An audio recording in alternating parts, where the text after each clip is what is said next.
spaces are like just infiltrated as any other space. They are all there. This guy has resources. He has bought everyone. So he's listening and he's just comfortable listening to whatever he can switch like a channel, and listen, and he's like, these guys will just rant and move on. So what I'm trying to say is, look, when a speaker comes here, Fabish, apart from correcting them to side with your side, or to correct them based on your knowledge and skills and evidence, can you also please try to make everyone who speaks here to come up with their own personal solution tailored to their own view, because sometimes we lack this wisdom to look at other people's, perception. How do they perceive this problem? How are they thinking that it should be solved? That is the only way that we will be able to get as many views and as many solutions as possible to pick from. So, for example, we were talking about boycotting Safaricom. The other thing that we can do is, let's provide people with solution, with alternative solution. Yes, we can boycott Safaricom tomorrow, but I not being pessimistic again, but how many people are willing to take that walk, Yes, how many people are willing to? For instance, you can say, let us get Starlink to get rid of, if you are using their data, let's get rid of that. Let's go for Starlink. Give people, this is how human beings are. People like options, People want to move to something else, because if you want someone to be without internet, without a line, give them an option. Like, are you sure that the government has not infiltrated the other service providers? That's my question. How sure are we? We just heard about Safaricom. Does it mean that other cellular networks are safer? This is what we need to be talking about. Did most of us, I'm sure. Yes, sorry, go on. Yeah, you are part of us, eh? So yes, exactly. Kindly now, land and give us your own solutions now. Okay, I was coming to solution. So my solution will be based on facts or reality. The first thing we need to do is start with the hashtag and be loyal to the hashtag. Check how many people, especially in space, are loyal to that hashtag and they are sharing. Number one. The second thing is, can we all agree that we need to find an alternative option from Safaricom as we move away from them, and we make the other cellular network know that we are moving away from Safaricom because their network has been infiltrated by the government, operatives. That's one of the ways to do it, The other part that you are advocating for is the revolution going, and other people can go that way. They can go that way, but me, I'm just being honest to you. I'm not going to touch Safaricom, shop. I'm not going to do that. I'm just being honest. I don't want to lie to you like some people will lie here and then they're not sure. That's my submission for now. If I think of other solutions, I'll be coming back. Thank you so much for your time, Fabish, and I'll be listening to you. God bless. Jabonji, that was very, very great submission. Don't go anywhere. I think yes, first thing first, we need to push the hashtag. I also agree about, but I think there are other options that are very known to Kenyans that we don't need to tell someone, because we cannot just come and do publicity of one company, and if people get out of Safaricom, they can have their choice. It is also good always, as a human beings, to have always a alternative. Safaricom, we have been with this company for almost 30 years, and when we see even what we are achieving, it has drained our pockets, and now it is draining our lives. That's why we have every reason to boycott. And yes, I think our stand here is to boycott Safaricom products. We go for other options. This is not the first time Safaricom is doing this. If you remember, I think it was in 2018 when Raila that time, you know, Safaricom was sabotaging the opposition, you know, and also many people that time maybe they did not understand, but now it's coming clear what Raila was saying then. It is now manifesting, but even this time round, they are overdoing it because we normalized that time, and now, but even that time that we boycotted for that short period, they were really affected. And I want to just tell people that that boycott is a very powerful tool. Remember, the CEO of Safaricom is an employee. He's not the owner of the company. So if he is the one that have been making decision of supporting the regime and all that, when the company will be affected, now the board will want to sit down, and I can tell you they can even sack the CEO, and the other that one will come, will have discipline. So if we push this hashtag and we be disciplined as Japondi was saying, like we reach maybe 100 million hashtag before that 11/11, we will have created a very huge impact. That action by itself, it will create a very huge impact. And remember, it is not only in Kenya. Safaricom have their development partners. And when this thing is going viral, some other companies that are doing business with Safaricom, they might even end up cutting deals with them because other companies don't want to be affected. So remember, Safaricom, as they have other companies that they are doing, business with, including even the people that supplying network to them. They might decide to say, no, we cannot continue because if these people later find out that we are doing business with you, they might also end up sabotaging our companies also. So it will affect them immensely. So that action alone means a lot. So yes, we are starting the hashtag today as we are waiting for posters tomorrow, and we will continue sharing the hashtag and sharing the posters. Yes, I want to put it clear that nobody should go and touch any building. Nobody should put fire on Safaricom. This boycotting is a first warning. Yes, we might decide to just write petitions and visit some of the offices and tell them that we are disgruntled. But we will not vandalize so that it may not be looked like, we are not championing for this, but we are there to loot. So yes, but we'll occupy those offices of Safaricom, giving them petitions that is within, yes, our rights. There's no limit. We are going to tell them.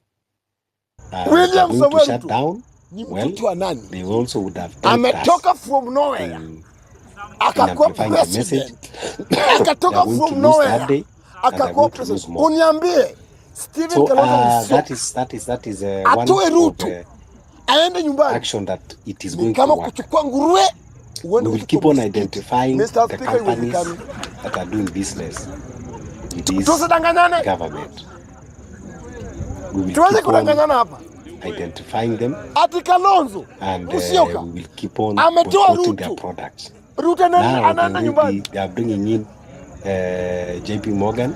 We Ruto know about alitoka from BlackRock. nowhere. We are going to identify those products and we are going to boycott, including Bill Gates. Anyone that is benefiting this regime, we are going to start boycotting the products. Hata ikifika ile siku tunasema tuna boycott whether ni products za America, hata kama including Coca-Cola, we can start boycotting. In fact, even the time that we start even boycotting Coca-Cola, it helps us even because we remain healthy.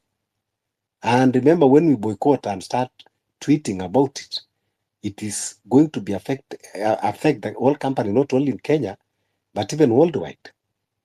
So even this one for Safaricom is going to affect a lot in terms of their profit and even their partners, their other business partners. We go to Frima, then Sir John.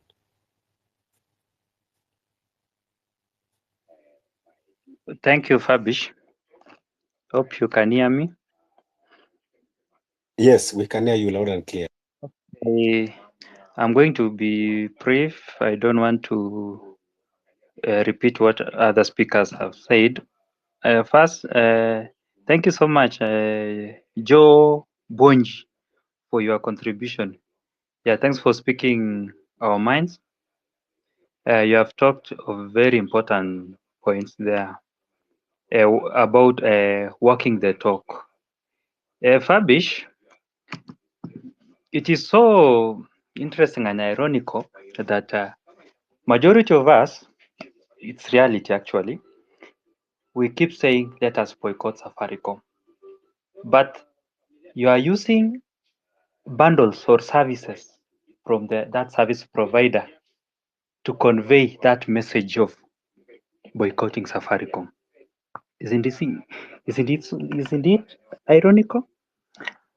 Like me, for instance, the last time I used Safaricom services, that's now the bundles and communicating calls and text messages, the last time was in June. Yes, I opted to Airtel because nilisema why should I use services za company ambaye ina betray Kenyans. So mimi nataka wakati unasema tu boycott Safaricom, tukue kweli tuna walk the talk. Wewe mwenyewe unasema boycott, uwe unatumia other service lines solutions. We have said let us boycott. What are the solutions? Joe Bonji said, what is, as a person who is focused on revolution, what are your solutions? Can you make your suggestion? Today in the morning, I found Safaricom. I reached Safaricom customer care to express my displeasure and disappointment concerning the abduction. And I asked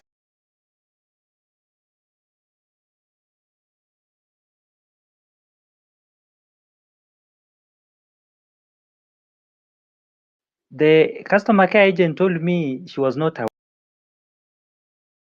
You are the consumer of social media. You are not aware. She said she was not aware. So I told her, why are you providing information, personal information of your customers to the DCI? And the response was, say, it's not really true.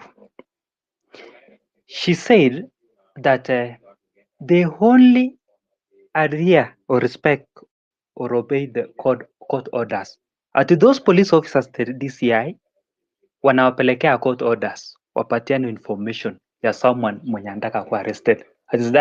That's how they work. So walikubali that wanapatiana information. So nikaambia it's okay, ni sawa basi. But sasa dawa ni, ndugu zangu, maoni yangu,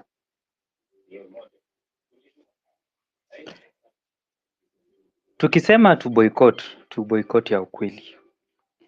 Mambo ya kusema let us go and set a blaze to torch the centers, Safaricom centers, shops, I don't agree with that because hiyo itakuwa solution. Mimi nilikuwa naona kwanza tunaweza tujitokeze tuende kwa hizo shops na posters tukiportray kama imeandikwa shame on you Safaricom, stop providing personal information to the abductors, something like that, na tunasimama kwa outside the shop kwa mlango, at least watakuwa embarrassed na tutakuwa tumeonyesha, itakuwa imeportray that image kwa world that Safaricom is doing something which is humane, is colluding with the government to interfere with the rights of the Kenyans. Number two, when it comes to, I want to say something about abduction. Abductions, I think we have created a certain kind of, friendly environment to those abductors. So wametuona kama sisi tuko soft juu, wakikuja ground kuabduct mtu, tunaanza kushika masimu na kuchukua video, badala ya kuobstruct na kuinterfere from that process ya kuabduct. Kwani mbona tuogope? Ukiona hao jamaa wa Subaru hawajaji-identify, hawako in police uniforms, so tuko na right kublock hao na kuambia why are you doing this, na tukataza hawa, kwani watatushoot sisi wote? Lakini sasa ujinga ya kushika simu na unachukua video badala ya kukataa. So we take actions in a sober way. Yeah, I think I'm done, Fabish. Yeah, thank you so much. I am happy now that all of us, we are coming and giving solution. But number one solution is to boycott Safaricom.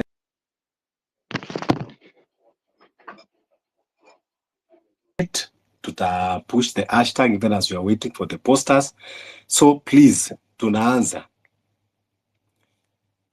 push the hashtag boycott Safaricom.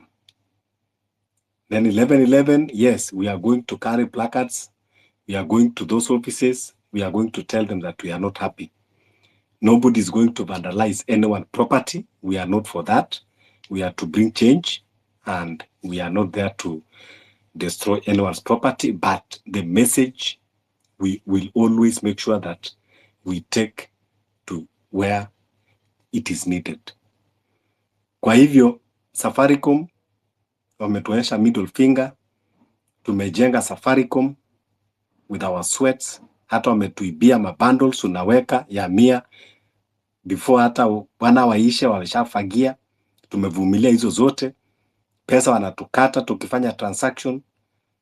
But instead of supporting us and respecting us as clients, they are giving out our information, our privacy. Do you know Safaricom, kuna madisi haya ambao yani they take advantage of them. Unaweza, if you have a friend this year, even try here, mtumie tu namba, mwambie huyu ni demu wangu, simu nataka unitrakie.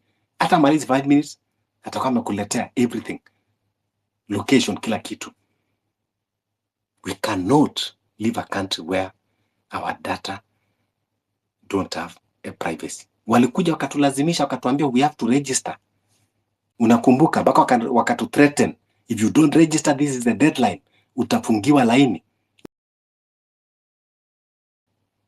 Sasa ulikuwa unatulazimisha twende to register for you to use against us, to kill us. So I want to plead with you, any coin that you spend on Safaricom is like you are funding a murder somewhere, because hiyo pesa wanaenda wanapeana kwa oppressor, from oppressor wanatumia kwenda kutua. So indirectly ni kama umeparticipate.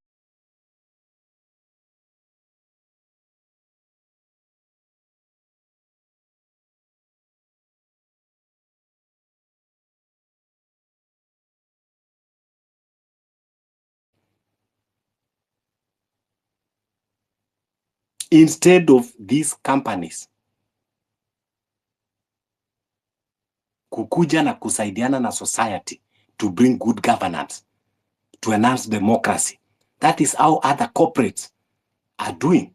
We have seen corporates in the Western world even supporting human rights in Africa.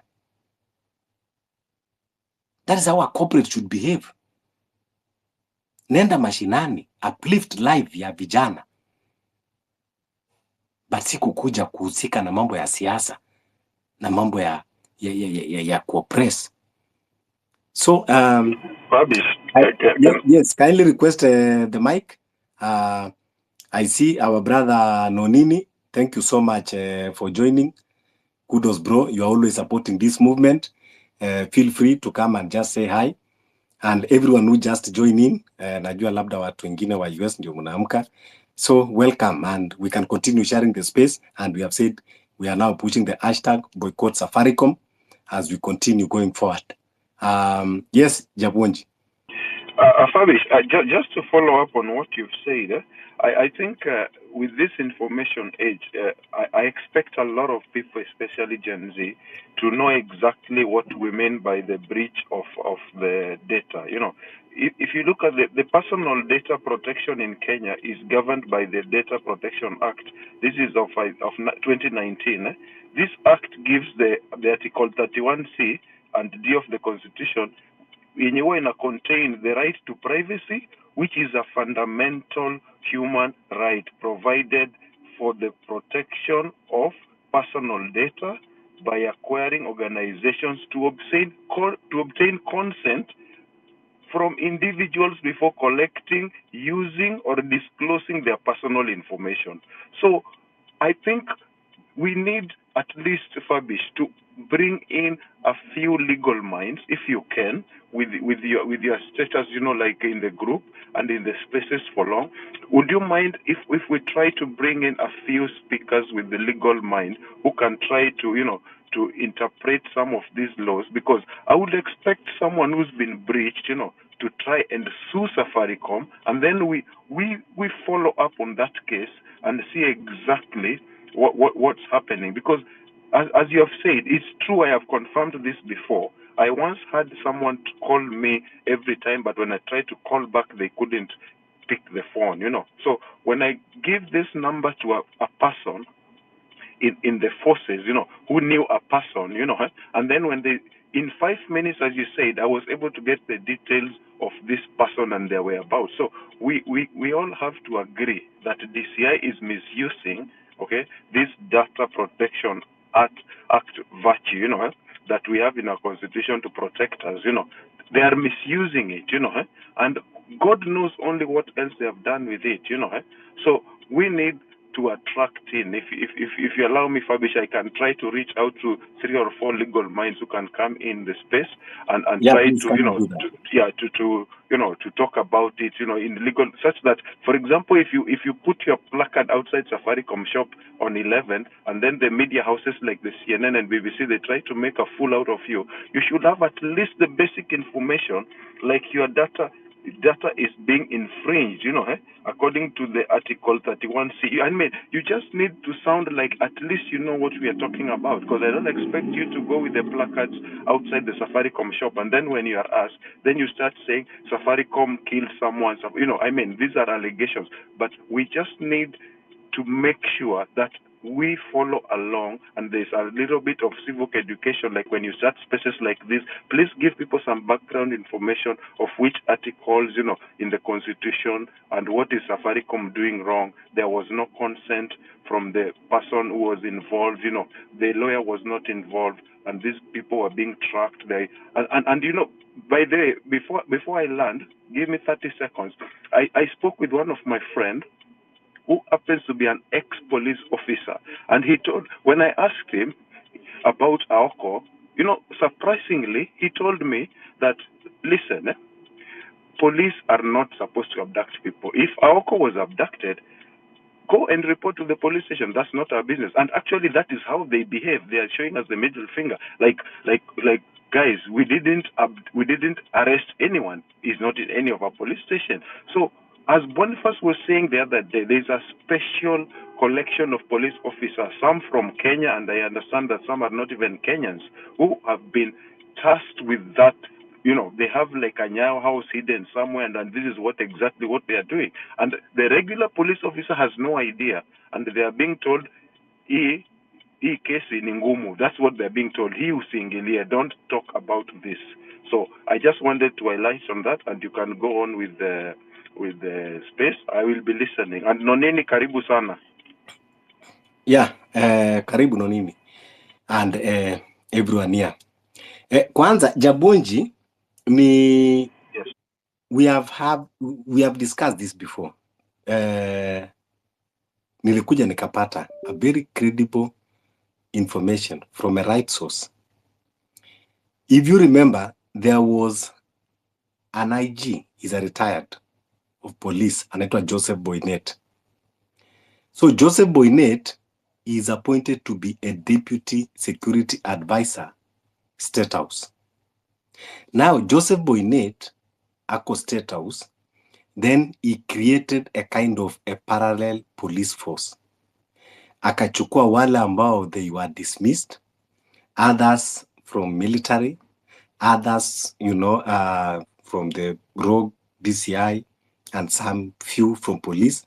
And sometimes they bring, yes, Congolese, Burundians, and even Ugandans.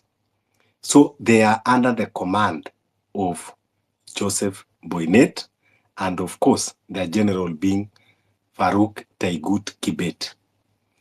This information, I can tell you for sure, where we got it is a reliable source. And that is how they are operating. And that is why you see even yesterday, Martha Karua raised. And now I saw today a letter that she summoned to go to the DCI to that. And now DCI want to turn it around and said that Martha Karua said that they are operating under the ousted deputy president. Now they want to use it against the impeached deputy president so that they can have a weight to impeach him. So that is why the way they operate, they don't want their faces known. They don't want their identities revealed. Now, the reason why we have been a bit radical in this, our space, from any other spaces, is because tunaambia watu kuwa there are things that we will do constitutional way, and there are things that we will treat as they are. Now, like these abductors, NPS, you have pronounced yourself, mukasema sio sisi. Well done. DCI, you have pronounced yourself, mukasema sio sisi. Good job. So who are we left with? So in the face and in the mind of the NPS and DCI, and based on their pronouncement, they are telling us that those are criminals loitering around. We said it is okay. So they are criminals, that they are untouchable. You cannot investigate them. You cannot catch them. So how are we going to deal with them now?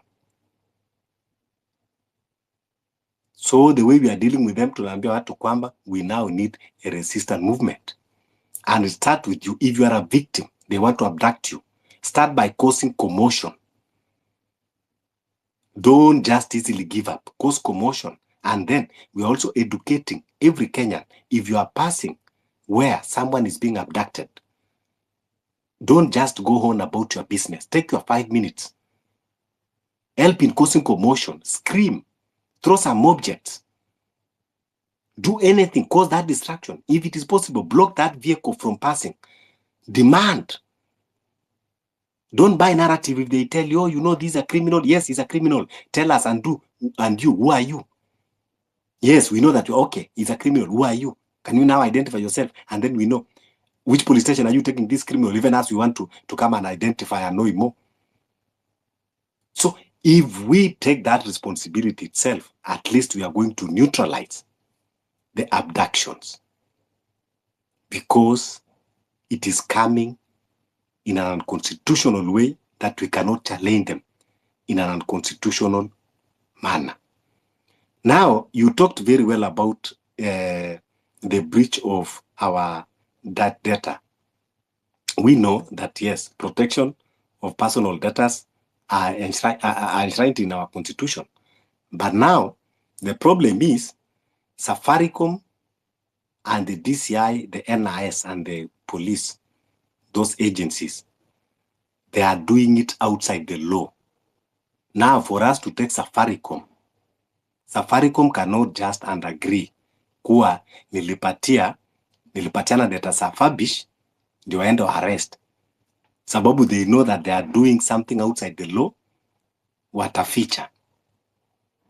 Lakini ukweli ni kuwa some things are very logic that for police to track me, to track my number, wewe ndio umempatia my details.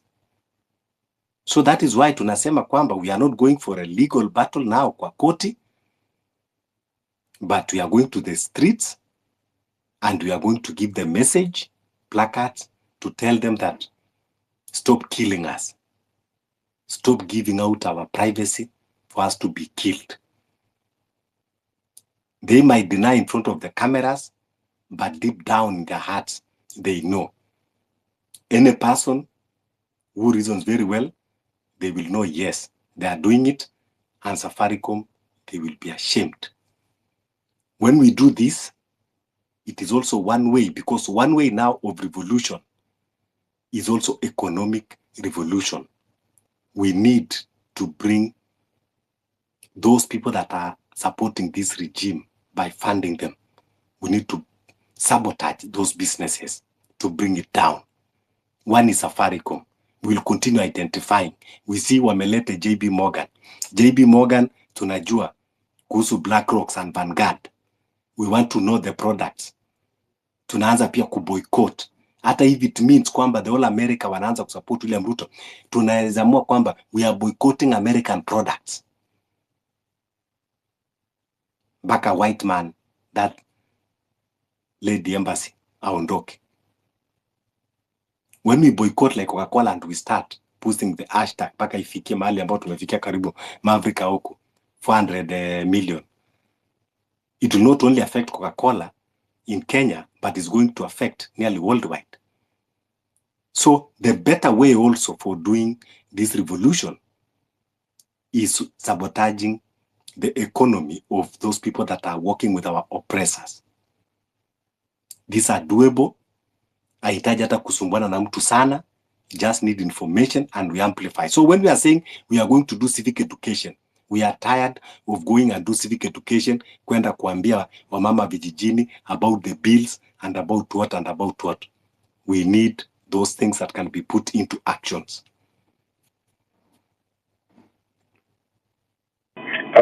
Fabish, can I say something? Yes, yes. I think what you're trying to say is called civil disobedience, right? Yes, yes, civil disobedience. So if we engage in civil disobedience, I think that is also one of the solutions that we can use. You know, that's a very good strategy. Because I remember one time when Raila used that, they were all paralyzed and they begged, you know, they were like suffering. I remember that.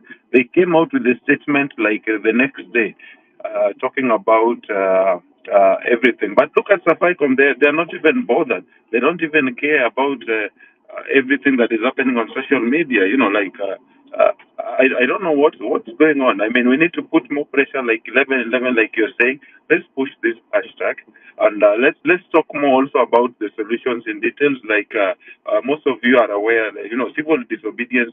This is like when you are actively and professionally, you refuse. You know, you refuse to obey like certain laws. You know, you refuse like to be arrested. You refuse to take orders. You know, or commands by government. You know.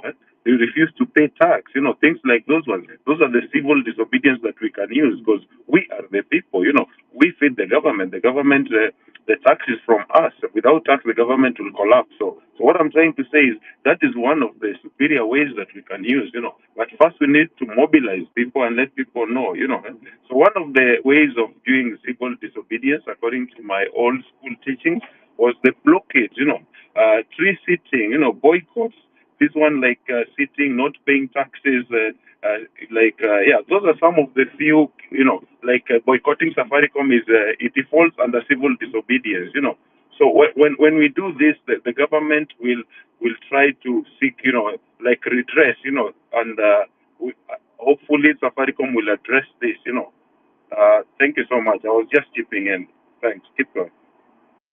Okay, yeah. Let's go to other speakers. Samuel, yeah, go ahead.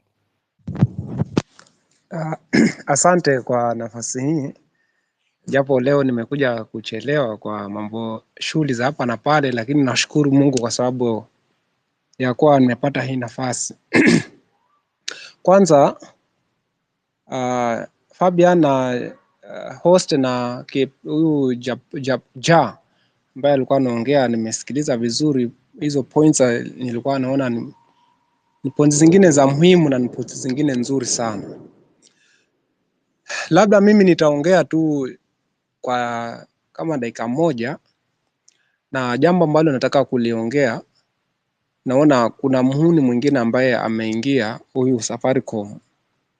Huyu Safaricom ameingia, ni muhuni, tumekuwa naye kwa muda mrefu, lakini sasa amegeuka nyoka ambaye ako na sumu kali na anatuuma, na anapotuuma tunaangamia.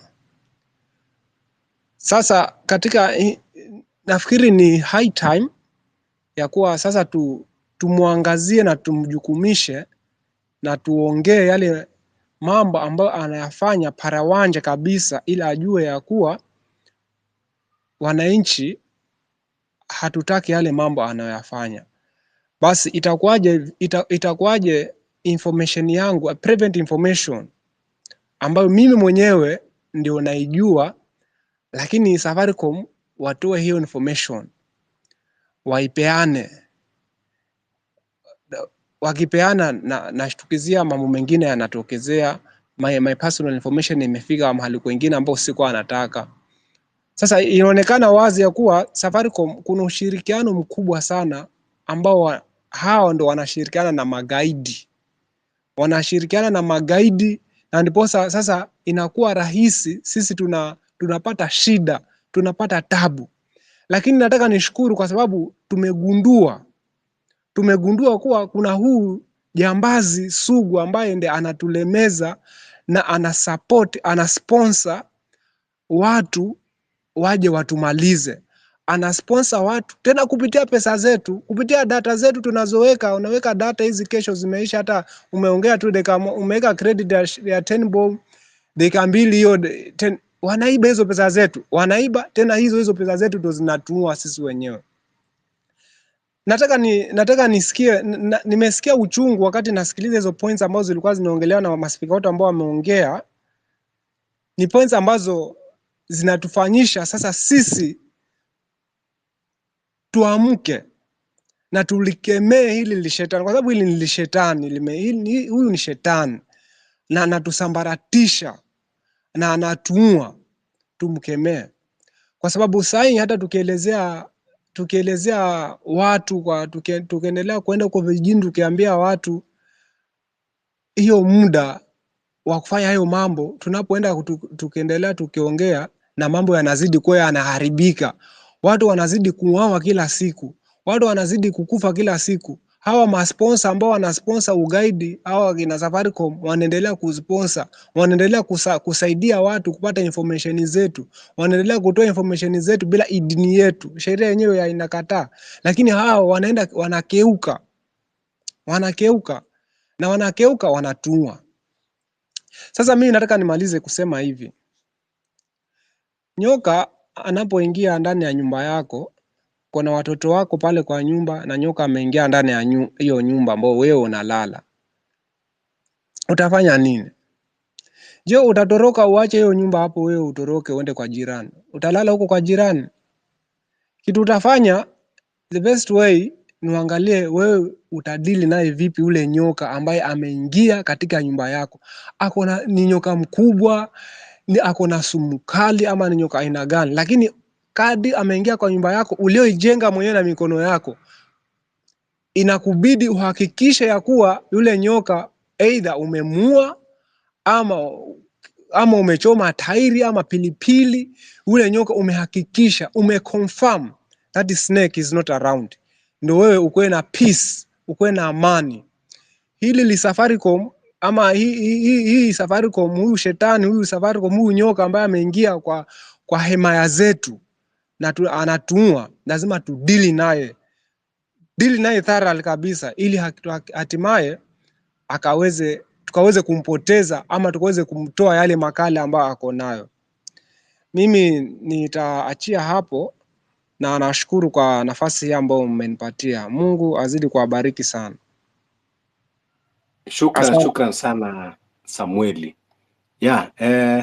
Kama ulivyosema ni kuwa nyoka akiingia kwako ni kupambana naye, na wakati unapambana naye hakikisha umemgonga kichwa, kwa kuwa ukimgonga mkia utakuwa umempandisha hasira, na bila shaka hawezi kutulia mpaka saa zile atakung'ata, ndio hasira zake zinaweza kupungua. Kwa hivyo pia sisi lazima tujue nyoka wetu ni namna gani na mahali tunatafuta kugonga kichwa iko upande gani, tusije tukaendea mkia alafu ndio baadaye anatuhangaisha kututafuta kutung'ata. Yes, lakini saa hizi sasa tunasema kwamba wakati wa kuzungumza, nafikiri tumezungumza ya kutosha. Hakuna kitu hatujaambiana. Tumefanya kama ni elimu raia, tunaendelea kufanya na tumefanya pia kwa muda. Lakini hata kama tunafanya elimu raia, pia tunahitaji kuwa tunawapatia watu ni vipi tunaweza kuwa na tiba. Na tumejaribu kila mbinu. We have discussed a lot of things. Means and ways of bringing a change. Then we are faced with hard reality that we only have one option, which it is by revolution. We can, sometimes we hold spaces, we go to those other spaces, big spaces. We see PhD holders coming in, LLBs, professors. They will talk in a very furnished languages, telling us about the constitutionalism and about the articles and the sabbaticals, but they cannot be put into practice, especially when you are dealing with a regime that itself, it does not honor or recognize the constitution. So I just get the news now. Nakwambia ile mambo tutajionea hii Kenya.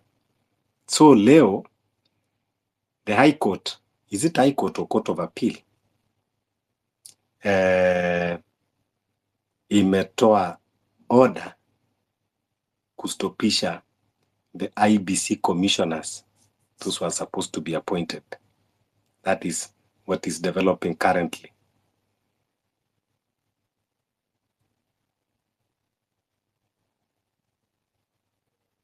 Yeah, High Court stops the appointment of new IBC officials. So bado safari ni ndefu. We don't know who is playing behind. The systems are rotten to the core. Kidogo tulikuwa tumebakiwa na hiyo ilikuwa inaning'inia, but now tulikuwa tuna doubt kidogo whether bado inatusaidia, but now I think we are now convinced that yes, indeed Kenyans, we are left alone. So let's continue having this conversation and let's push the hashtag 1111 2024. It should be the beginning of a new wave of revolution. Boycott Safaricom fast. Boycotting Safaricom is not only for hashtag, but it is supposed to be reality. Kama unatumia line ya Safaricom, anza kufanya research, uangalie unataka kutumia which service provider. In essence, hata Safaricom imekuwa iko expensive for no reason, even wanatupatia poor services. Let's boycott it.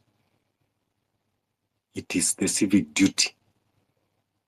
When you boycott Safaricom, you stand against the oppressor. You continue transacting with Safaricom, you are helping the oppressor. So please, let's take sides. Let's stand in one unity. We are not conflicted. Sisi hatuna Safaricom, hatuna business ambao inatoshana Safaricom, museme kwamba ati maybe because we want to compete. No, we don't have anything against Safaricom, but tunapigania to preserve our lives. Malia, do you have anything you need to add? And please, kama uko hapa, listeners request the mic. Just come, we need collective voices.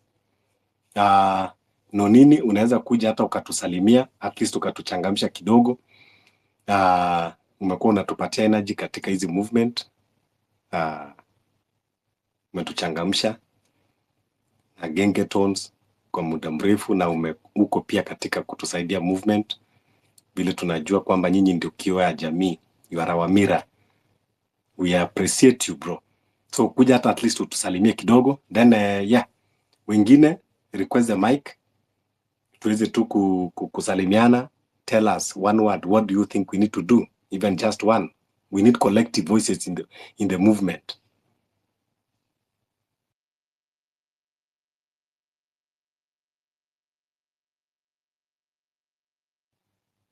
Japonji, you can add anything?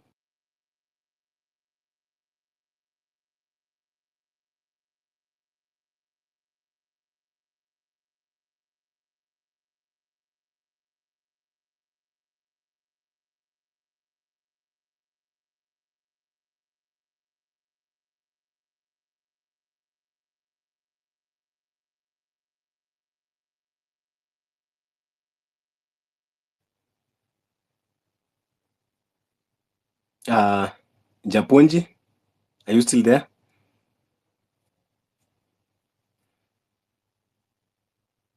Yes, Anthony, go ahead.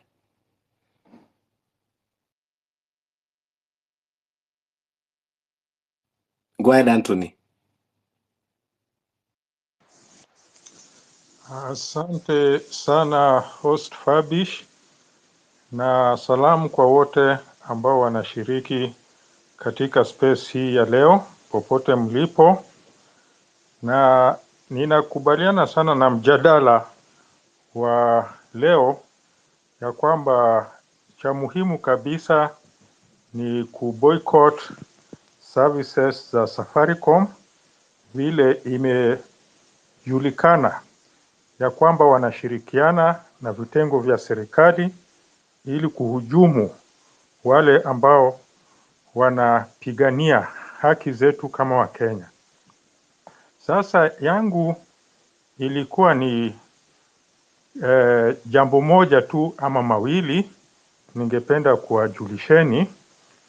Ya kwanza kuhusu Safaricom. Safaricom ni shirika ambayo iko na hisa zimeshikiliwa na makampuni tofauti tofauti, raia na serikali ya Kenya iko na kiasi ya, nafikiria kama sijakosea, 35% ya shareholding ya Safaricom imeshikiliwa na serikali ya Kenya.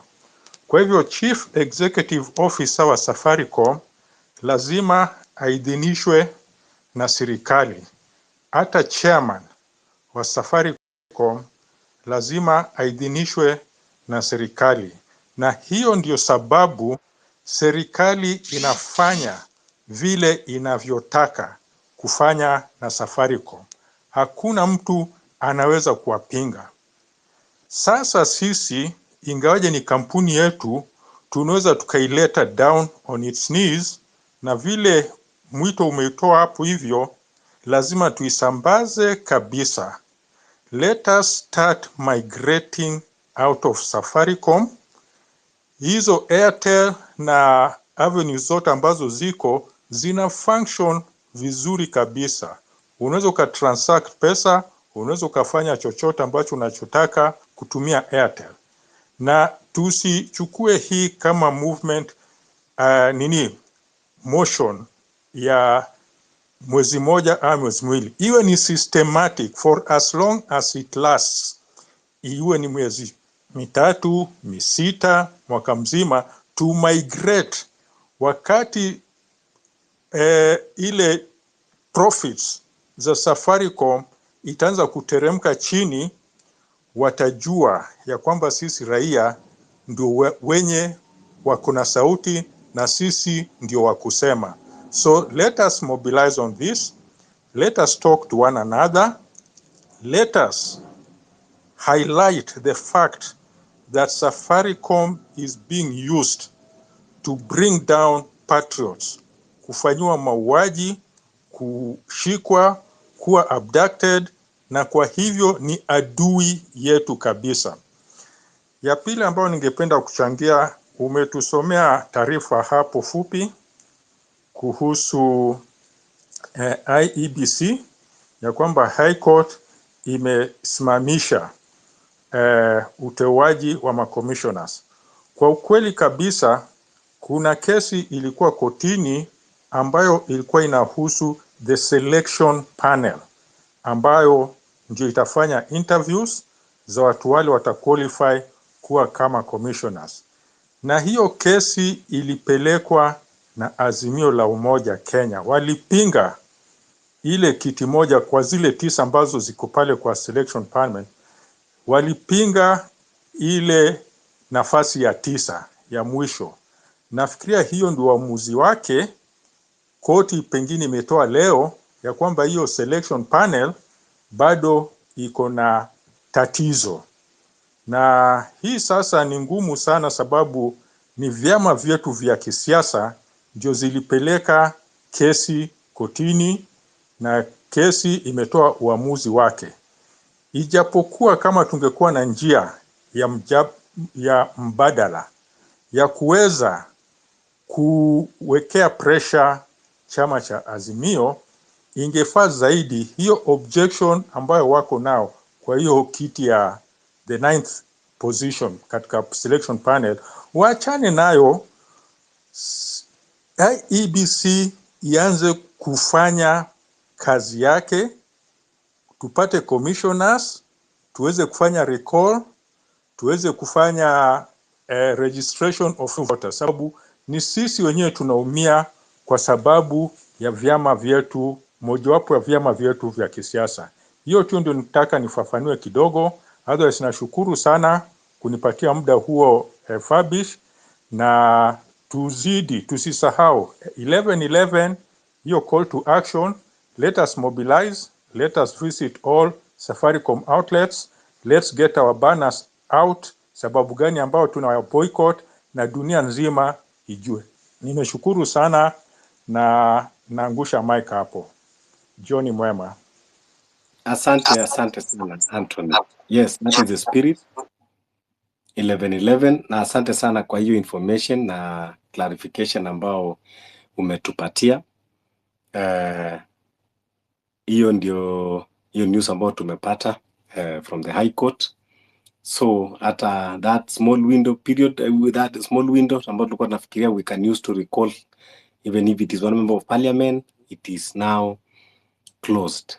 What we are left with is only to go to the streets and continue with revolution. That is the only way that we are going to claim the power back. The fear should be gone, because we have a country and no one will fight for us if we don't stand for ourselves. To do this, we need collective voices. We need to join our voices, bring ideas, and then we continue to mobilize. 11/11 is the beginning of new dawn, new era. So changie, give us your experience, give us your thoughts, your minds, because we need the collective voices. If you are a Kenyan in Kenya, if you are a Kenyan in diaspora, this country belongs to us, all of us. So we should continue agitating and say no to oppression, kidnappings, abductions, femicide that is happening in our country. Today there was a report from the DCI that in the last 3 months, 97 women and girls were killed. 97. So that translates to every day, every day, there is one woman that is being killed somewhere. It is not normal in a country like ours that in a normal circumstances, it's not supposed to be in a war. So something is wrong somewhere. Yeah, so let's continue agitating and push the hashtag 1111 boycott Safaricom. 1111 boycott Safaricom. Don't forget that one.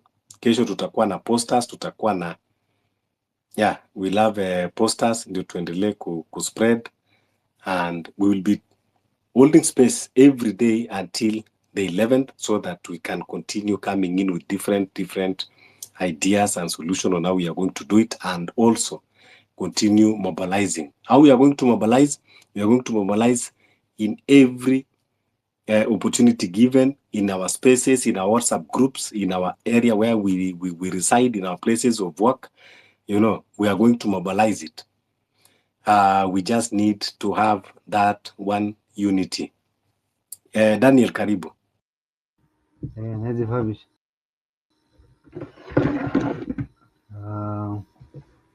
glad you guys giving the space, the mic. To the issue of girls getting killed, I think it's a pretty sick and twisted thing, but I think there might also be an attempt to kind of like the thing that made me like a bit sickened by it is that the politicians might start using that as a distraction. And I think because I saw it happening and I was like, these guys are going to jump on this as a narrative builder.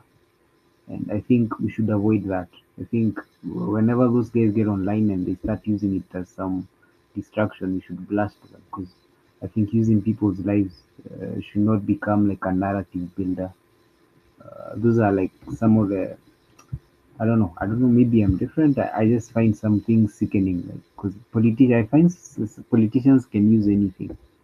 So I think if we find those guys using it, it's because I'm sure some of the Akina Osoro, because there's some politicians that I've seen, they tend to have no shame, and they have literally they have no gall for it. Like they don't feel anything, no matter how sensitive something is. So I think the guys like politicians like Inagono Soro should blast them if they dare try and use this as a narrative deflector. The other thing is that we were on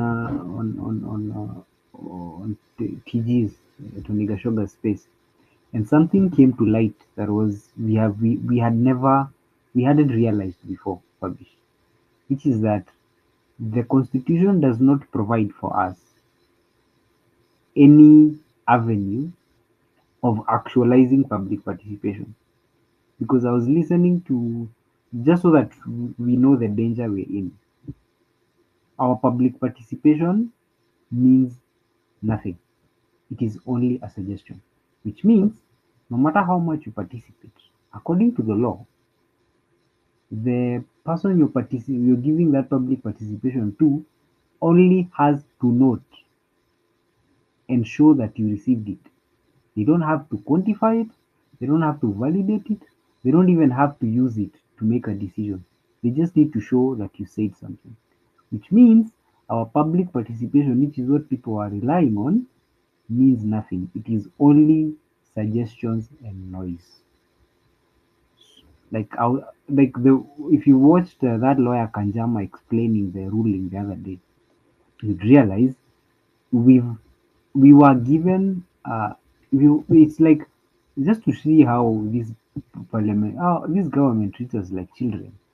Walitupatia a shiny thing that we can't use, and then they keep blasting it on our faces. They don't need to use public participation. So this idea of public participation, unless we create a body that can be able to take public participation, which is what was suggested on the space, we have a movement body that can be able to receive public participation on behalf of the public, that is legally accepted, like going on into the future, not just now, not that just for Ruto.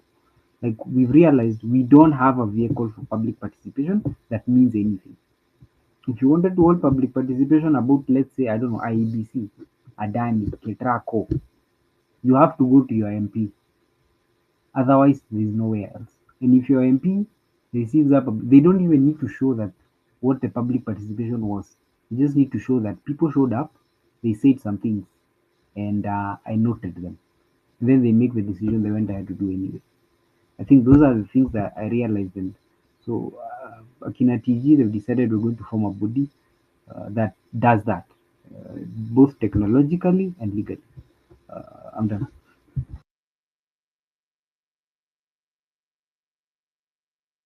Yeah, thank you. Asante sana. Yes, Anthony. Asante sana Fabish kunipatia mic mara nyingine.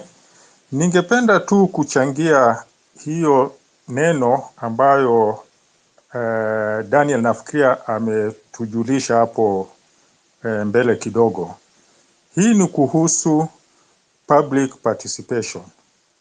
Kisheria, kusema ukweli, katika katiba 2010 raia tulipewa hiyo nafasi muhimu kabisa ya kwamba hakuna chochote ambacho kinaweza kikapitishwa bungeni kama sheria bila ya sisi kuhusishwa. Shida ni moja tu, sababu katiba iko broad. Ikishapitishwa katiba, inatakikana regulations zipitishwe na bunge ambazo zinatakikana zingilie kwa undani public participation itafanywa kwa njia gani na matokeo yake itatumiwa kwa njia gani. Hiyo ndio kitu ambacho kinakosa. The law katika katiba iko, lakini regulations ya implement ndinakosekana. Ni kama ile 2/3 gender rule ambayo inasema kiasi fulani ya wabunge ama ambao wanaajiriwa na shirika vya serikali, sehemu fulani iwe wa baba, sehemu fulani wa mama. Iko katika katiba, lakini ile regulation ambayo ina guide kuimplement ndinakosea. Kwa hivyo jukumu letu kama wananchi ambao tunaadhirika na ukosefu ya hizi regulations ni nini? We must put pressure on our parliamentarians. Ikiwa tutafikia wakati wowote wa uchaguzi kama hawajatimiza regulations ambazo zinatupatia nafasi ile ya kiwazi, njia ile maono yetu itachukuliwa na vile hiyo ndio itakuwa inaongoza utekelezaji wa activity zote katika bunge, tuwaonyeshe njia waende nje. So we must take a strong stand against our parliamentary leaders so that regulations are enacted and which place we the people at the top of all the activities of parliament so that whatever it is they want to do, when we do public participation, it becomes clear that these are mandatory. They are not just advisory. Vile ambavyo itatoka kwa public participation itawabidi ya kwamba waifuatilie. Hiyo ndio clarification nilitaka niongezee tu hapo juu ya mambo ya public participation. Asante sana Fabish. Yeah, asante. Karibu wakati wowote. Usikae na hizo ideas uko nazo, maanake hizo ndio tunahitaji.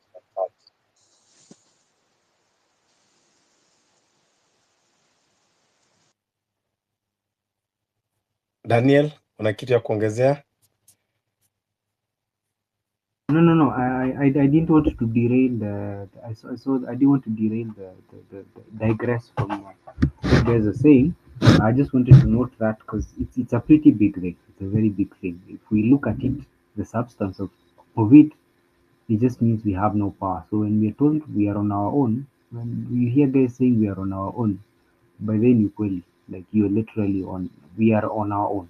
Because if anything needs to be done, government-wise, state-wise, we are literally at the mercy of Parliament and the President. if we don't do anything. So that whole clause for so the only option you have is to like use your power directly.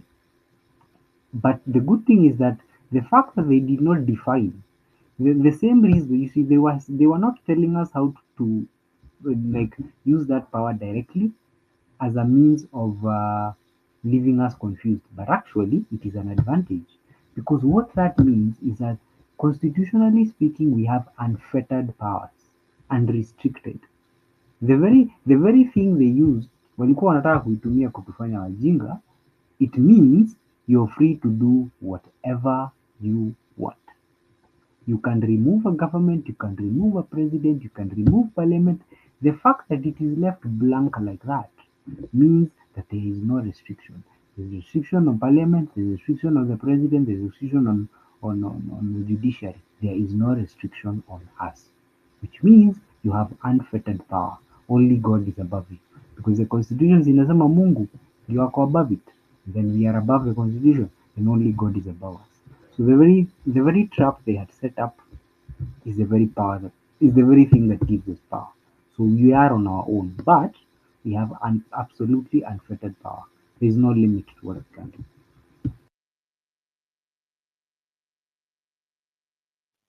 Thank you, Daniel. Calvin.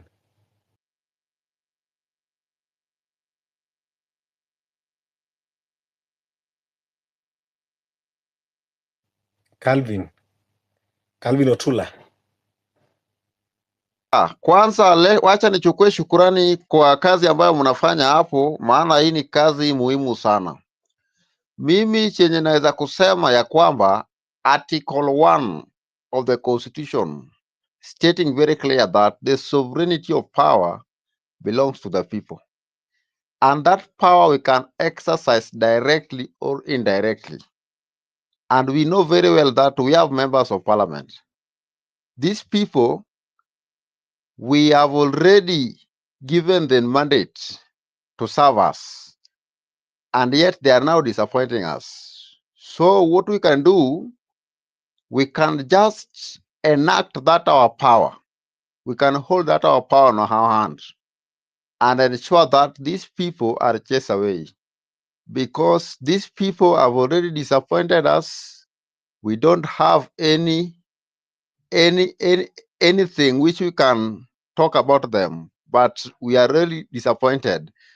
So on 11/11/024, all of us kindly make sure that you gather on that place, because we cannot work with this government like that. We can't allow anything to beg. We can't beg government anything. Begging government anything is like government, you owe government something, now you are begging. No, it is not like that. It is mandatory that government should serve wananchi. And if they don't serve wananchi, what can we do? What can we do? We must now take action. We must take that action. And I want to challenge some of you here. Some of you here, you don't know what you are talking about, because it is somehow you want to pretend that you don't know what you are doing. I want to tell you that if you don't know what you are doing, I'm sorry for you. Know very well that what you are doing here is very good and is correct and it's excellent, because it is very clear that in the constitution, I didn't draft that constitution. By the way, I'm not a lawyer. I didn't draft that constitution. And the constitution is very clear that if somebody is not doing something clear, it's upon you to go on a street in peaceful way, But in this country, even if you act in a peaceful way, they don't see you that you are doing something clear. So this country, you must just come chaotic so that your action can be taken serious. So what I can tell you, Fabi and the rest, stand firm. Stand firm and stand firm. Don't fear anybody. Ruto is a human being.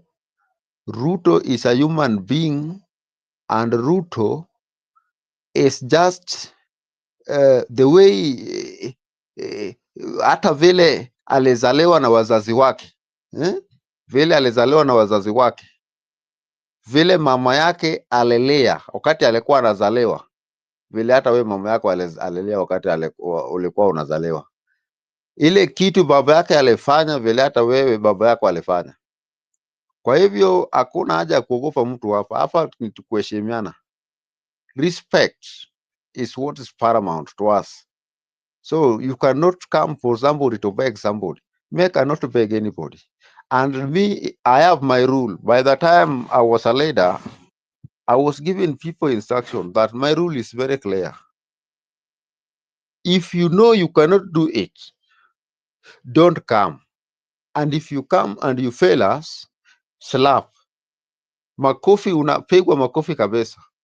Kwa hivyo kama wewe unajiamini unaweza fanya hii kitu na uko na kikosi cha jeshi, ukifanya ile kitu morara kabisa walifanya, wewe utatolewa nje na hata makende yako itatolewa. Na hakuna kubeg. Maana hata mimi jina langu iko hapo. Mimi sijaficha jina langu hapo. Jina langu hiyo ndio jina langu. Uende wapi, uende Mawego, uende wapi, hiyo ndio jina langu. Na mimi siogopangi mtu. Mimi siogopangi wasaliti. Kenya ni yetu, kila mtu anafaa kujivunia yeye ni Mkenya. Yeye ni Mkenya. Na hizi ma-expresses naombe tafadhali, hata watu wa media inafaa muweke kwa hii expresses.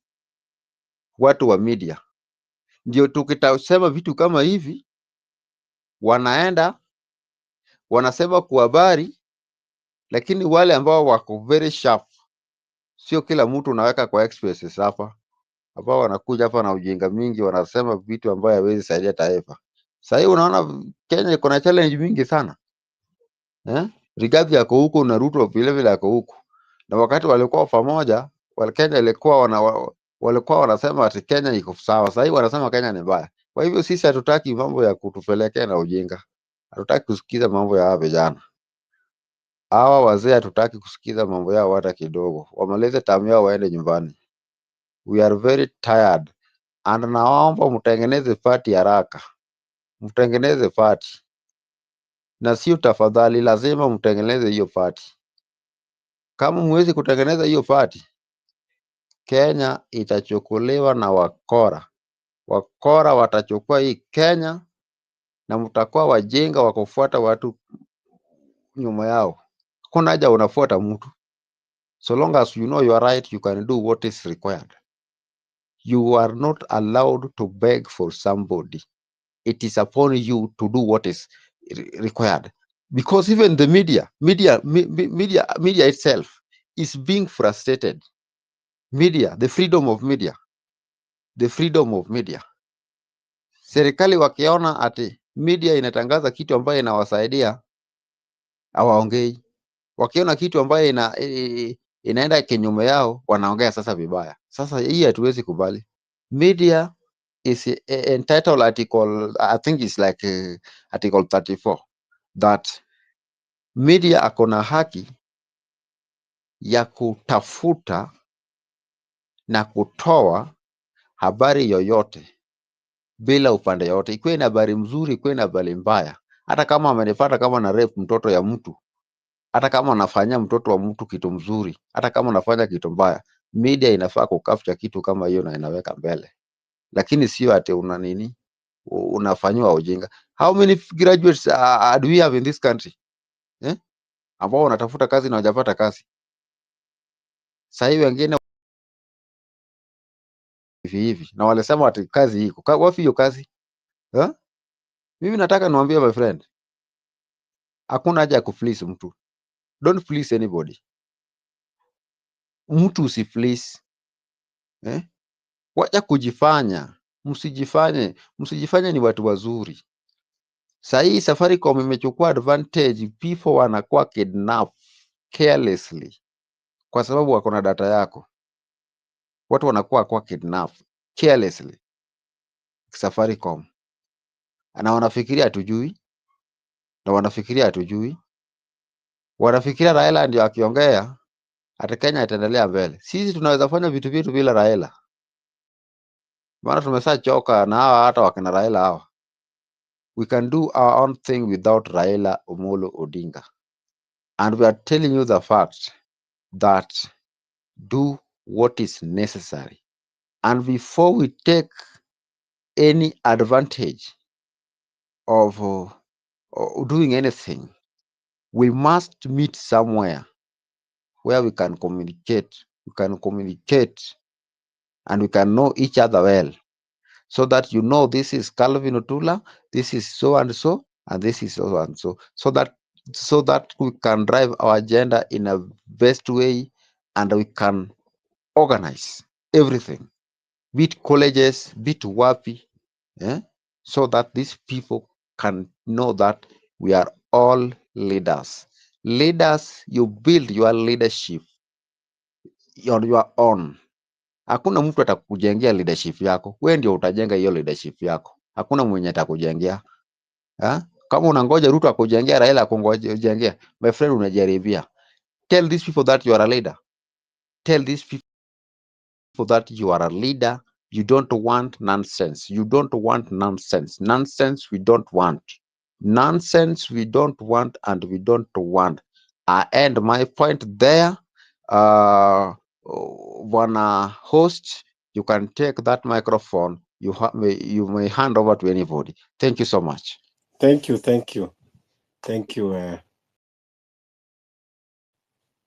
Dr. Mude, karibu. Hey, Calvin, tonight is on fire. Kwanza acha nimgotee vijana wasichana wa Zakayo hapa. I hope mko salama. Yes. Vijana na wasichana wa Zakayo hapa. Sana. Sasa unajua Zakayo, unajua ni baba wa taifa. So he is responsible for Kenya. That's why nawaita vijana na wasichana wa Zakayo. Anyway, sasa Calvin, umekubali wewe mtoto wa Zakayo kabisa, sio? Wewe ni mtoto wa Zakayo. Mimi Zakayo ni kiongozi wangu, lakini mimi sio mtoto wake kwa sasa. Lazima arekebishe ndio nitakuwa mtoto wake. Sawa. Anyway, unajua nyinyi bla mingi haisaidii. Bla mingi hapa haisaidii. Yes. Action speaks louder than words. Yes. Unipata? Bla mingi hapa haisaidii. Kila siku nakuja hapa tufanye 11 bla nini, 8 jikia nini, bla hiyo haisaidii. Hapana. You need to act. Action speaks louder than words. Unipata? Yes. Kukuja hapa kila siku space fanya hivi bla 8 ilikuwa 8 airport juu jikia nini bla. Hiyo haitaenda mbali na it will never go far. Yeah. So we need to act. Action speaks louder than words. We need to act kwanza. Yes. Tujipange, na tukijipanga tunajipanga kisiri. Sasa tunakuja hapa bla mingi space. Huyu jamaa akona kila mahali. Na by the way, Ruto amechukua pesa mingi for development. Na Kenya kuna development hapa. He took that money because to bribe kila mtu kwa parliament, kila mahali, judge kila mahali. And for the record, Kenya took, so Ruto took $1 billion in just few years alikuwa kwa power. 1 billion, more than $1 billion. Sasa hiyo ni pesa ngapi kwa Kenya? Almost trillion. Just bribe judges, CSD nini, MPs kila mtu hapo. And he took that money in the name of development. And Kenya today is one of the worst developed country in Africa. So it's very, very unfortunate. Ruto just took the money to steal and to bribe kill everybody in Kenya. So mimi ningesema tu hapo, just let us organize ourselves siri. Sasa tunakuja hapa bla mingi hapana. Nipata. Exactly. So to organize siri. To organize siri hapo na na sasa tunakuja hapa space bla. Ruto akona watu wake hapa na watukiza sahihi. So I think mimi nishasema kitambo, na kuna kijana mwingine ambaye ako hapa Amsterdam naita Rastaman. I told him kitambo, Let us get Al-Shabaab way of kumtapa moto. Just bomb set house. That's enough. Now just take the bomb. Kama ya Iran, we bomb set house. Finish. Mude. Let me just caution you kiasi. Inawapatia right ya kukuja wakufanyisha ujinga. So don't say shit like that. They use it. Ati? Daniel unasema? Huyo ndio Rasta anaongea. Nasikia mtu anaongea kama unaongea hapo. Go ahead Mude. Maanake sijamsikia. I think akona shida na network. Go ahead Mude. Okay, mimi nimeshasema kitambo. The only way to get out of Ruto is Iranian missiles peke yake. Hakuna kitu kingine hapo. Because imechukua pesa mingi sana kutoka US, kutoka UN, kutoka Germany, kutoka Dubai, pesa mingi sana. Na hiyo pesa ameweka account yake zote. Na kila kitu, anything can happen, just give out money. Now, there's no way someone can say no to money because money is the devil. Money ni shetani, umenipata? So the only way kumtoa Ruto ni Iranian missile peke yake. Kuna kitu kingine ama Russian missile. Only that. Because Ruto will be there. He'll be there 2032. Take this from me tonight. Now the only way kumtoa before 2027 Iranian missile peke yake. Either parliament ama huyu governor wa Nairobi. That dead devil guy. The bomb yake, Zakaja office yake, parliament and state house. These are the three offices that are looting Kenya dry. They are taxes Kenya, they are looting Kenyan taxes dry. Trust me. So we need to bomb those offices. State house, tukianza na state house kwanza. Second ni parliament. Third ni huyu Zakaja. Sukui babu wino anamwitanga mzee wa Dimples nini? Sijui nini? Dimples. Let us bomb these three offices and Kenya will be free. Trust me. Ruto atahepa. Exactly. Ruto will fly. Ruto will just go away. Because ataogopa. Ruto is a very, very sensitive guy. He's a very sensitive guy. Akisikia kitu moja, he tremble with fear. He's a trembling guy. He knows what he has done. He knows watu wengi, lakini he just denying. Menipata, he just denying kila kitu hapo. So let us bomb Ruto, State House, Parliament, the Governor's Office in Nairobi. Finish. And Kenya will be peaceful again. Trust me, Kenya will be very, very peaceful. So, to change pesa, or we ask Iran for help, that's enough. Yes.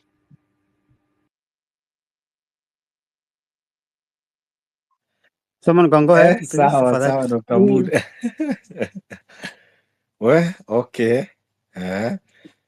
Syllabus inaenda mbio. Hivyo ndio umekasirika. Unajua ukiona mpaka Dr. Mude anasema hivyo, unafikiri amekasirika kiasi gani? Hivyo sasa ndio nataka Mude kesho make sure uko kwa space ndio tujue uko sawa. We need to know you're okay. So, hivyo ndio watu wamekasirika. Ndio sababu watu syllabus wanaipeleka mbio. Ruto amefikisha watu kwa kona.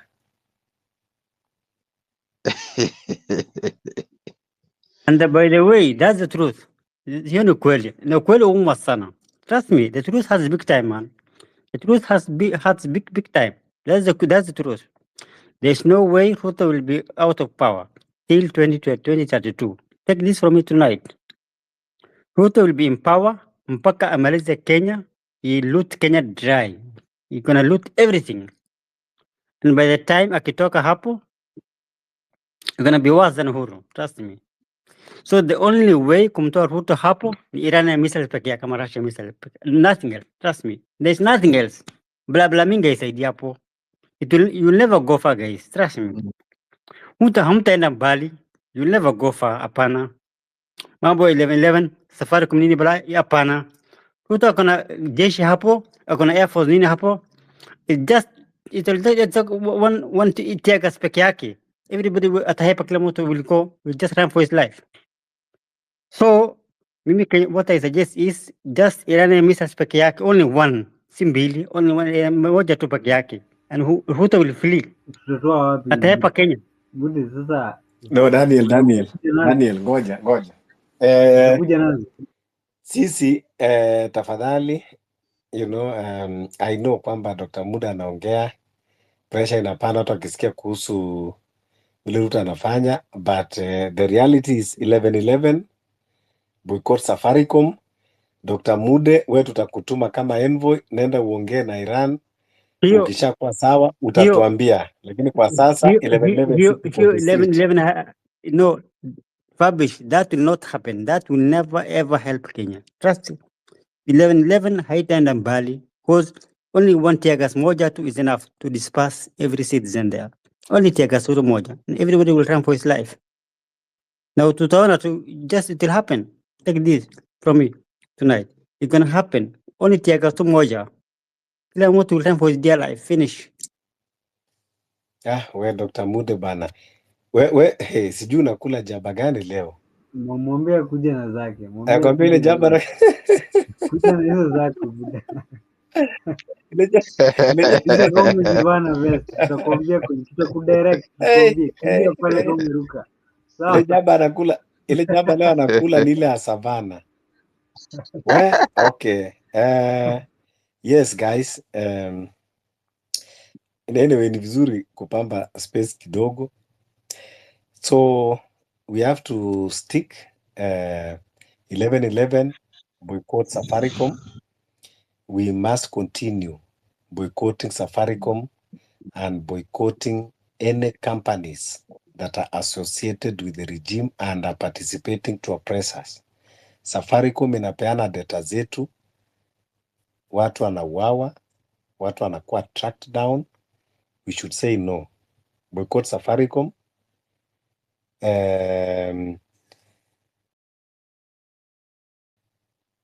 Wacha tuamie kwa line zingine. Kama wewe unajua uko kwa revolution, epa kabisa uko kwa Safaricom. Hata familia yako wa recruit. When now ndio tuweze kukua strong katika hii movement. When we hate oppressor, we recruit everyone around us to aid them. Tukianza kuhate Safaricom, una recruit everyone around your contact. Discourage them. Hata wapatie excuse, waambie mimi situmiagi Safaricom na mtu akinipigia kwa line ya Safaricom hatolane vizuri. Change the number. We must boycott Safaricom. Hatuwezi kuwa tunasafa na sisi ndio tunawapatia pesa, alafu anatumia hiyo pesa zetu kuja kutugandamiza na kutuua.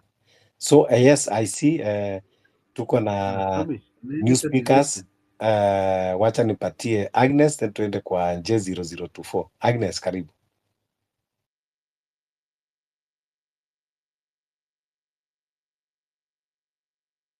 Agnes.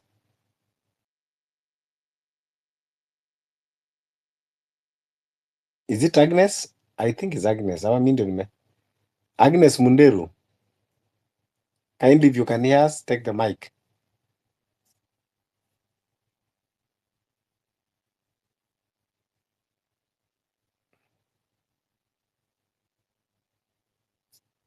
Agnes, are you ready to take the mic?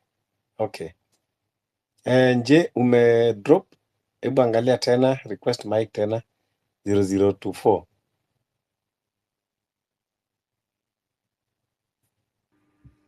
Fabish, I was suggesting, Yeah. I was suggesting, since we're dealing with a corporate, on top of all this boycott stuff, the way you beat companies is through class actions. So if you guys can come together and we have a class suit against Safaricom for like the deaths, that thing would scare them 10 times more than destroying anything. We do what? So the way how you deal with corporates is usually through class actions, especially because guys have died. If it can be proven they're the ones who gave the data, or we have information, that class suit, like, it would encompass everybody that died, including the guys that died on after 25th June. Kama huyo Omondi, what's his name? The guy that yeah. that guy. Yeah. those types of things, they can be brought as a class suit against the company. I even think it's going to. I don't know whether it's going to happen anyway, but I think that's one of the biggest ways because hiyo haizi toroka. Yeah, but the difficult part, taking a corporate to,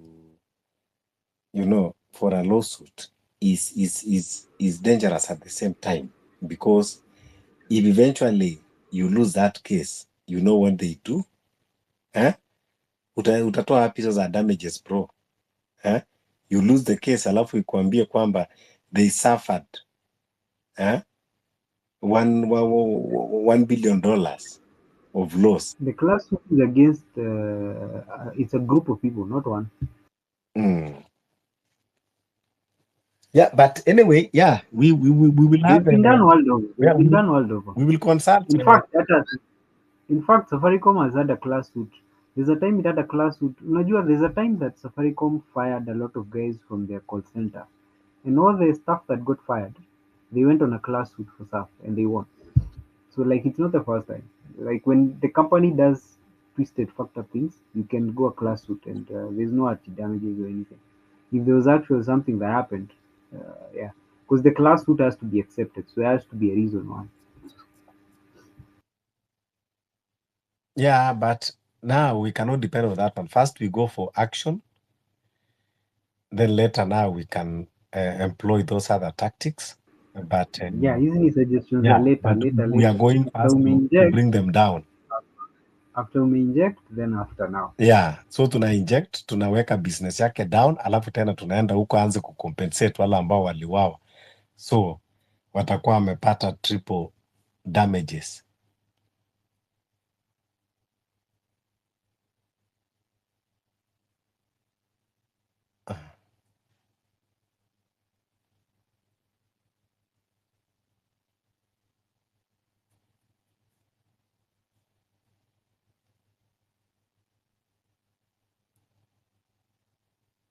Yes, who was there? Lyson, do you have problem with your mic? I see you are requesting mic. Okay.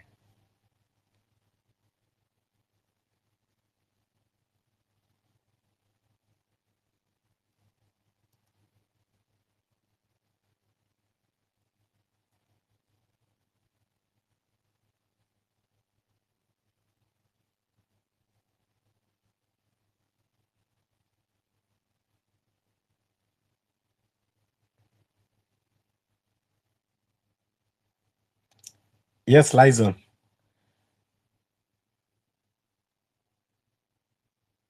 You keep on dropping. I see speakers keep on dropping. Okay, let me refresh the space.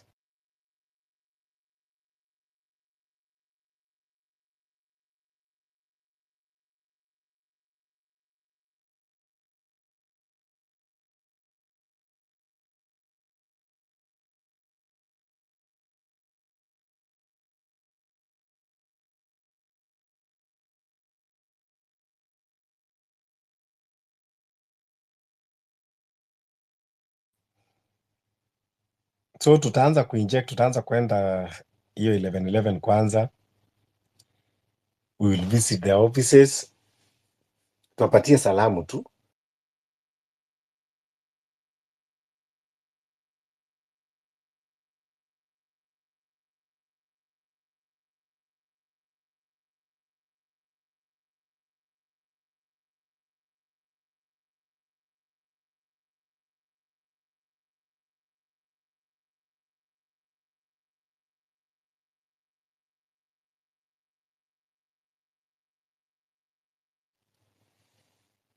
Dr. Mude.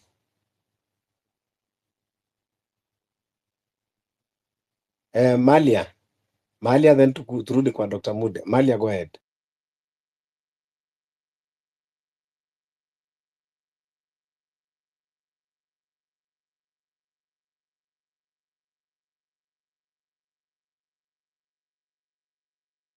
I think wako na shida ya network, I think so, vile mimi naona.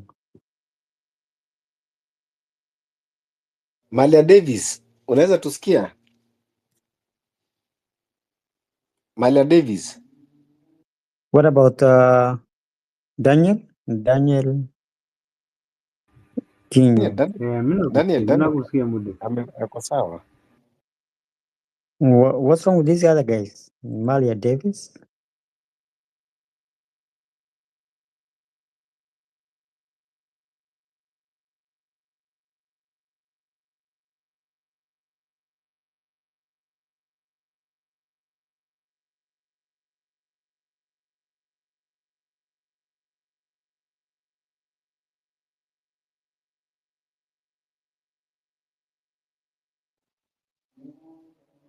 Okay.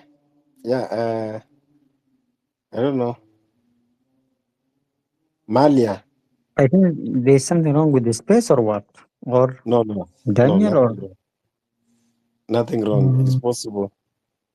I'm a request Mike na kalala. But lights on the think ako na shida na network. I think it's clocking to midnight in Kenya. I think so. It's almost midnight there. So yeah, and people are just listening. Don't know what's wrong with them. Can you guys talk? Yes, Mwongee people are kabisa. just listening. You guys talk. Inject. What are your views here?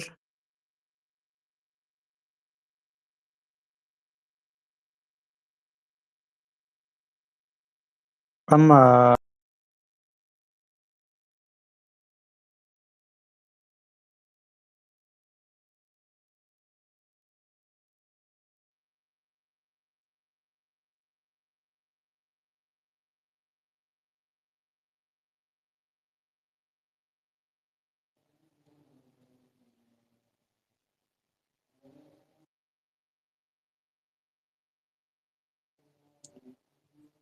Yes, now I can hear you. Is it clear? I'm using my It earphones. is. Yeah, go ahead. It is clear. Yeah, I was having a problem. I don't know why. It was taking a bit long. I mean, on the idea of Daniel,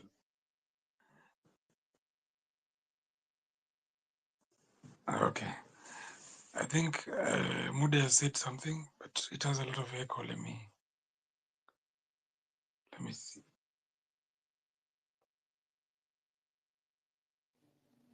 Oh, Mude, about about the missile.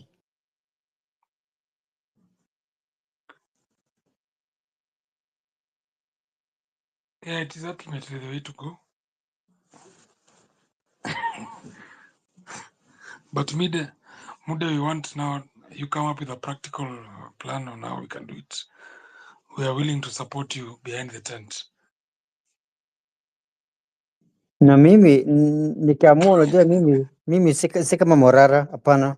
Morara, that guy is so foolish. Is another just attention seeker. Anataka tu pesa hapo, hapana. If you want support wa Kenya, support them with all of your heart. You get me? So mambo ya kuchukua pesa yao ambayo watu ambayo they need the money for their daily lives, then unadisipea tu hivi bla bla, hapana. Then you ask for help, hapana. If you buy missiles, plus wale ambayo they operate. You get me? Listen.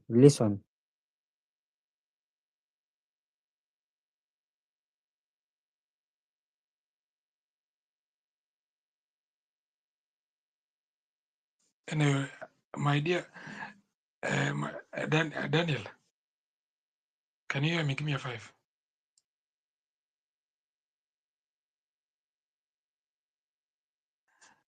Yeah. So on the classic case, I think it is not the best way because it will put people exposed. And secondly, that only works in corporate. So on civil disobedience is the best way to go. And I think we can also loop in Coca-Cola, American interest, and if necessary, we can demonstrate outside US Embassy requesting them to stop interfering with internal affairs of Kenya. And they have not even given a statement about the abduction and murders by a regime that they are outrightly supporting. Yeah, and to add on that one, we are now calling anyone ambao anaweza kututafutia namba ya Mega Whiteman. We need also to greet her. I think hajajua hizi mambo ya salamu. Tumesalimia mpaka president. So Mega Whiteman asitujaribu. So if anyone anaweza kuwa na namba yake, we will share. We need to greet her. Aelewe salamu za Kenya. So tunaanza pia hiyo kutafuta namba ya Mega Whiteman. I'm sure maybe by kesho tutakuwa tumepata. So if you know someone that knows someone that someone knows someone ambaye anaweza kupata namba yake, please tutafutie, you forward, pia tutakuwa tunamtumia salamu. Yes, go ahead, Lisa.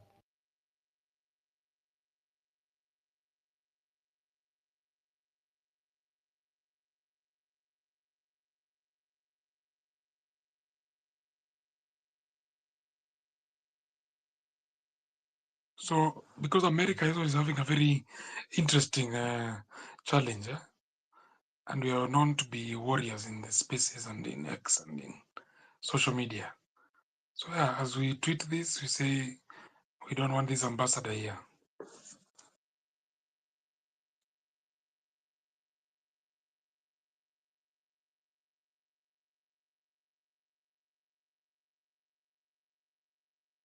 Listen, Mimi, I suggest that we do demonstrations in the US, not in Kenya, because Kenya, it will not help.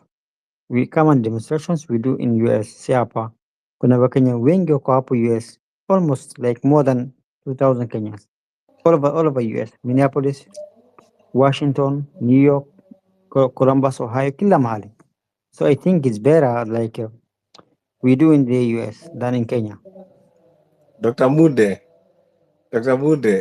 ni Kenya ndio tuko na problem, lakini US yes, tunaweza kufanya worldwide, everywhere wa Kenya wako. Kenyans in diaspora, of course, mnaweza kuendelea na demonstration. Huko US, yes, you can demonstrate. Go to those offices, is it in charge of African affairs ama sijui foreign. Nendeni huko, mpelekeni bendera, mwende mwapatie salamu. Kama uko Ujerumani, kama uko France, kama uko wapi, yeah, that one also will work for us. Lakini huku nyumbani ndio ngome yote iko. Sasa nyumbani haitasaidia, it will not help. Trust me, Mega Whiteman ako na security mingi sana.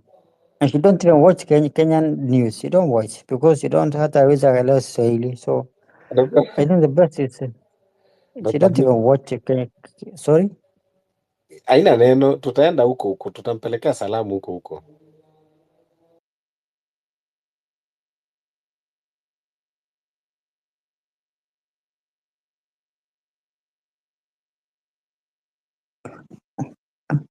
These guys sleeping or what? Tunatafuta namba yake. Wewe Dr. Mude, kama uko huko, can you look for a number?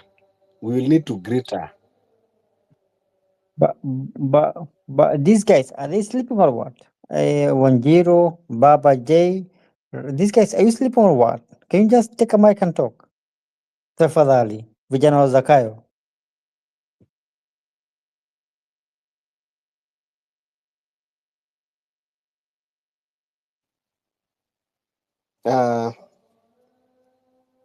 Me personally, I am very tired. Nimekuwa kwa space, I think almost 11 hours now. Hii serikali yetu inataka kutumaliza. Yaani tunakaa tunakesha tukiangana tu vile tutamtoa. Hata mtu kama uko na bibi yake hata uwezi kupata watoto. We cannot continue living like this. We have sacrificed a lot, but we will not relent. So tutaendelea.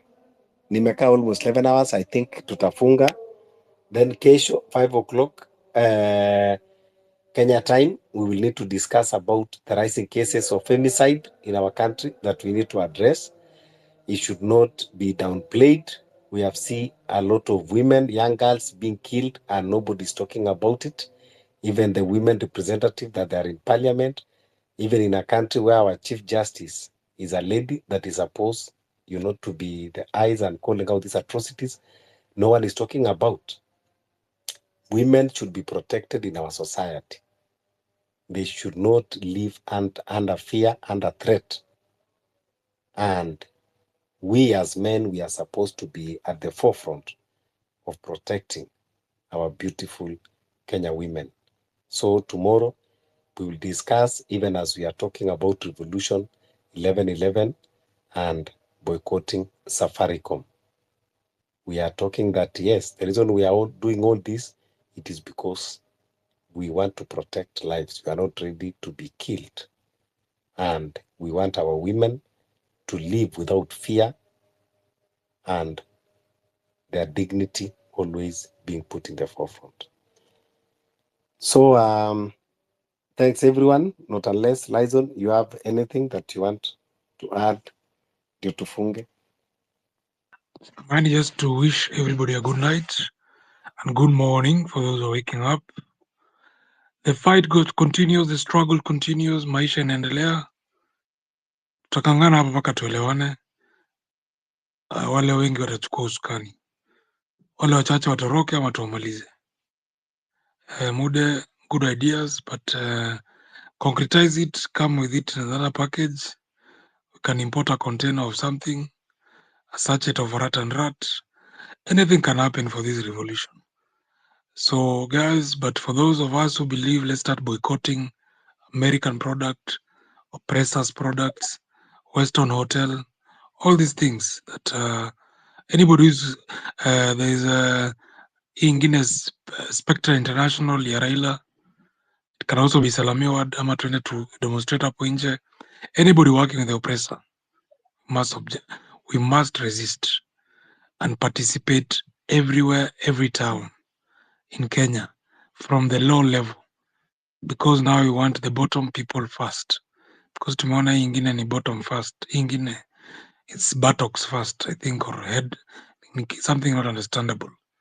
We want the bottom of the pyramid first. Thank you very much. Thank you. And Dr. Mude, do you want to package it in a different way? And before I leave here, I would like to request Kenyans vote to reject this scam, this fraud man called Morara. Never ever dare to contribute 1 shilling or a cent to this man, because he's a gangster, he's a fraud, sir. So please let us tell everyone Kenya, ambaye wako Kenya, never ever dare to contribute to 1 shilling to Morara. That guy is a fraud, sir. He's an attention seeker. He only wanted to attention peke yake. Umenipata? So let us just take caution hapo. Be cautious. Never ever allow your money to be misused in another way. Never allow. Pay your pesa, watoto wako wanahitaji. Your mom needs that money. Your brother, your aunt, your uncle, kila mtu family, they need that money. So never ever let us stop contributing to Morara. Let us stop it for good. And that's all I have to say. Anyone else? So good night and good morning. So have a lovely night. Bye-bye. Bye-bye. Thank you, everyone. Thank you. Let's continue uniting. Don't forget to push the hashtag 1111 2024 action boycott Safaricom.